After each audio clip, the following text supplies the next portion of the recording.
दोस्तों, वीडियो शुरू करने से पहले आपसे गुजारिश है कि आप इस बहुजन समाज के अपने चैनल को सब्सक्राइब करिए। साथियों, आज की कहानी सिर्फ राजनीति नहीं है, एक उस सिस्टम की कहानी है जब कहा जाता था कि बहन जी के आगे अधिकारी थर थर कांपते थे। और ये लाइन यूं ही नहीं बनी और इसके पीछे सैकड़ों मीटिंग, हजारों फैसले और एक ऐसा नेतृत्व था जिसे आज भी लोग याद करते हैं। बात उस समय की है जब मायावती उत्तर प्रदेश की सत्ता संभाले हुए थी। लखनऊ का सचिवालय हो या किसी जिले का कलेक्ट्रेट, हर जगह एक ही चर्चा रहती थी कि फाइल पूरी होनी चाहिए, आंकड़े पक्के होने चाहिए और जवाब साफ होना चाहिए। क्योंकि जब मुख्यमंत्री खुद समीक्षा करती थी तो कोई भी अधिकारी आधी तैयारी लेकर जाने की हिम्मत नहीं करता था। कहा जाता है कि मीटिंग से एक रात पहले अफसर अपने अपने विभाग की फाइलों खोलकर बैठ जाते थे, पुराने आदेश निकालते थे, पिछले टारगेट देखते थे, क्योंकि उन्हें पता था कि सवाल सीधे होंगे और जवाब में जरा हिचकिचाए तो कुर्सी पर असर पड़ सकता है। उस दौर में ट्रांसफर पोस्टिंग सिर्फ फोन कॉल से नहीं होती थी, बल्कि काम की रिपोर्ट से होती थी। जिसने काम किया वो आगे बढ़ा और जिसने टाल मटोल की वो साइड हो गया। यही वजह थी कि जिला अधिकारी से लेकर थानेदार तक सिस्टम में एक अलग तरह की सतर्कता दिखती थी। लोग कहते हैं कि अधिकारी डरते थे, लेकिन कई रिटायर्ड ऑफिसर आज भी मानते हैं कि वो डर नहीं बल्कि जवाबदेही थी। डर इस बात का कि काम नहीं तो सवाल होगा और जवाबदेही इस बात की कि ऊपर बैठा नेतृत्व हर फाइल को गंभीरता से देख रहा है।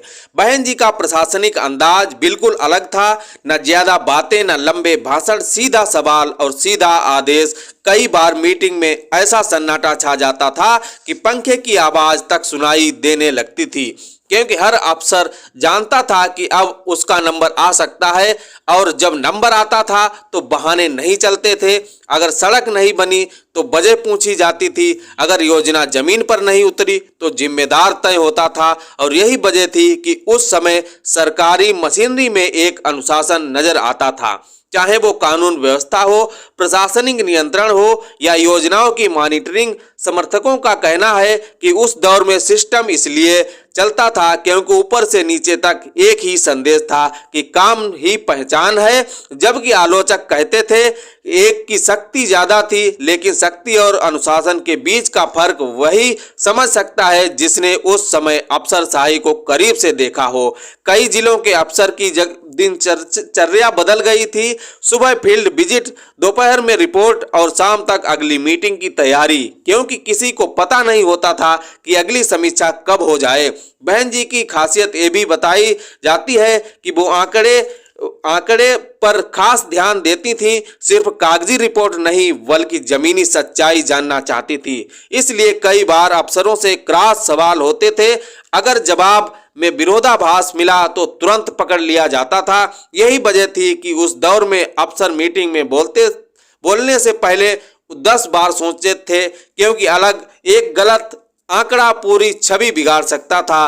राजनीति के जानकार मानते हैं कि उस समय प्रशासनिक फैसलों में देरी कम दिखती थी, क्योंकि हर किसी को पता था कि देरी का मतलब है सवाल और सवाल का मतलब है जवाबदेही। आज जब लोग पीछे मुड़कर देखते हैं तो कहते हैं कि वो समय अलग था, सत्ता एक अलग वजन था। मुख्यमंत्री की कुर्सी सिर्फ प्रतीक नहीं बल्कि निर्णय का केंद्र थी। बहन जी के समर्थक आज भी गर्व से कहते हैं कि हमारी नेता ऐसी थी जिनके सामने बड़े बड़े अधिकारी भी पूरी तैयारी के बिना खड़े नहीं होते थे। फिलहाल आप क्या सोचते हैं? आप अपनी राय जरूर दीजिएगा। चैनल पर आप नए हो तो चैनल को सब्सक्राइब करिए। मिलते हैं फिर से नए वीडियो में नई जानकारी के साथ। धन्यवाद।